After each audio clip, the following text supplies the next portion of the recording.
Chapter 47. Surprises all around. Some of them even good. Your typical trip back home.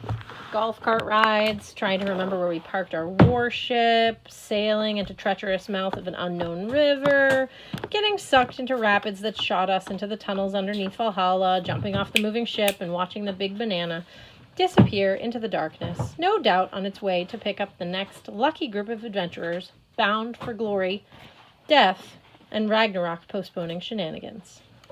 Shh. The other Einerjar welcomed us as heroes and carried us to the feast hall for a big celebration. There, we found that Helgi had arranged a special surprise for Semra, thanks to the tip-off from Odin himself. Standing at our regular table, looking very confused, wearing a name tag around his neck that proclaimed, "Visitor! Mortal! Do not kill him!" was Amir Fadlan. He blinked several times when he saw Sam. I'm so confused. Are you real? Semra tented her hands over her face, her eyes teared up. Oh, I'm real. I so want to hug you right now. Alex gestured at the crowds pouring in for dinner. You'd better not. Since we're all your extended family here, you've got several thousand heavily armed male chaperones present. This is... Amir looked around in wonder. Sam, this is where you work? Semra made a sound somewhere between a laugh and a joyful sob. Yes, my love. Yes, it is. And it's Eid al-Fitr, isn't it? Amir nodded. Our families are planning dinner together tonight, right now. I didn't know if you'd be free to... Yes, Semra turned to me. Would you give my apologies to the Thanes? No apologies necessary, I assured her. Does this mean Ramadan is over? Yes. I grinned. Sometime this week, I'm taking you out for lunch. We're going to eat in the sunlight and laugh and laugh. Deal. She spread her arms. Air hug. Air hug, I agreed. Alex smirked. Looks like they'll need me for chaperone duty, if you will all excuse me. I didn't want to excuse Alex, but I didn't have much choice. Sam, Amir, and Alex rushed off to celebrate Eid and eat massive quantities of tasty food. For the rest of us, the evening was all about drinking mead, getting patted on the back several thousand times, and hearing the Thanes give speeches about how great we were, even if the quality of heroes was much better back in their day. Above, in the branches of the tree of Ladder, squirrels and wombats and tiny deer ran around as usual. Valkyries zipped here and there, serving food and mead. Toward the end of the feast, Thomas Jefferson Jr. tried to teach us some of his old marching songs from the 54th of Massachusetts. Half-born Gunderson and Mallory Keene alternately threw plates at each other, rolled around in the aisles, kissing, while the other Vikings laughed at them. It made my heart glad to see them together again, though it also made me feel a little empty. Hearth and Blitzen had become such fixtures in Valhalla that Helgi announced that they were being made honorary hotel guests, free to come and go as they pleased, though he made a point of saying they did not have rooms or minibar keys or any sort of immortality, so they should act accordingly and avoid flying projectiles. Blitz and Hearth were given large helmets that said honorary Einergy, which they didn't look too happy about. As the party was breaking up, Blitzen clapped me on the back, which was sore from all the other clapping that my back had received that night. We're heading out, kid. Gotta get some sleep. You guys sure? I asked. Everybody's heading to the after party. We're doing a tug-of-war over a lake of chocolate. Sounds fun, Hearthstone signed, but we'll see you tomorrow, yes? I knew what he was asking. Was I really serious about following through with my plan? The favor I'd asked Odin? Yes, I promised. Tomorrow it is. Blitzen agreed. You're a good man, Magnus. This is going to be awesome. The tug-of-war was fun, though our side lost. I think that's because Hunding was our anchor, and he wanted to bathe in chocolate. At the end of the night, exhausted, happy, and doused in Hershey's syrup, I staggered back to my room. As I passed Alex Fierro's door, I stopped for a moment and listened, but I heard nothing. Alex was probably still out enjoying Eid Fitr with Sam and Amir. I hope they were having a great celebration. They'd earned it. I stumbled into my room. I stood in the foyer, dripping chocolate all over the carpet. Luckily, the hotel had great, magical cleanup service. I remembered the first time I'd entered this room, the day I died falling off the Longfellow Bridge.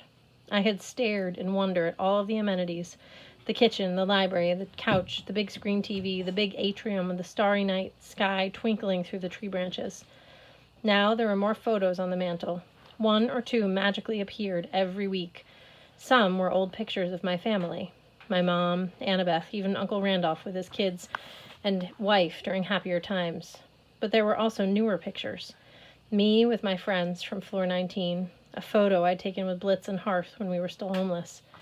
We'd borrowed somebody's camera to do a group selfie. How the Hotel Valhalla had retrieved the shot from the ether, I didn't know. Maybe Heimdall kept a cloud library of all the selfies ever taken.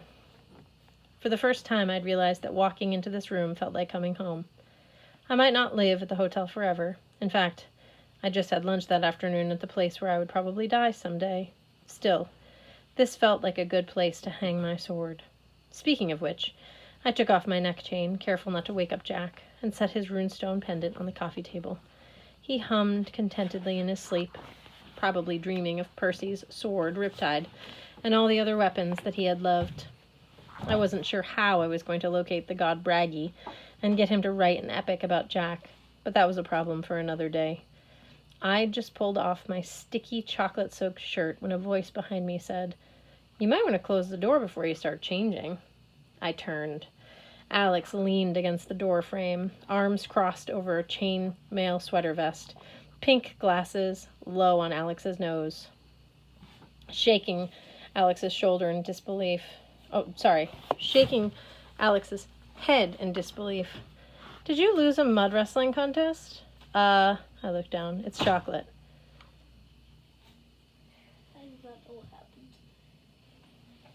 happened? "Okay, I'm not even going to ask. How was Ide?" Alex shrugged. "Fine, I guess. A lot of happy people partying, lots of food and music, relatives hugging each other.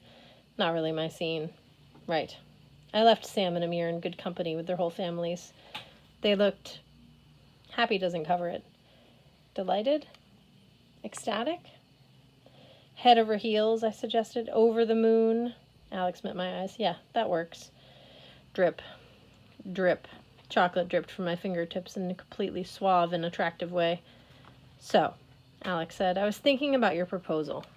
My throat constricted. I wondered if I had a chocolate allergy I didn't know about. And I was dying in a new and interesting manner. "My what?" I squeaked. "About the mansion," Alex clarified.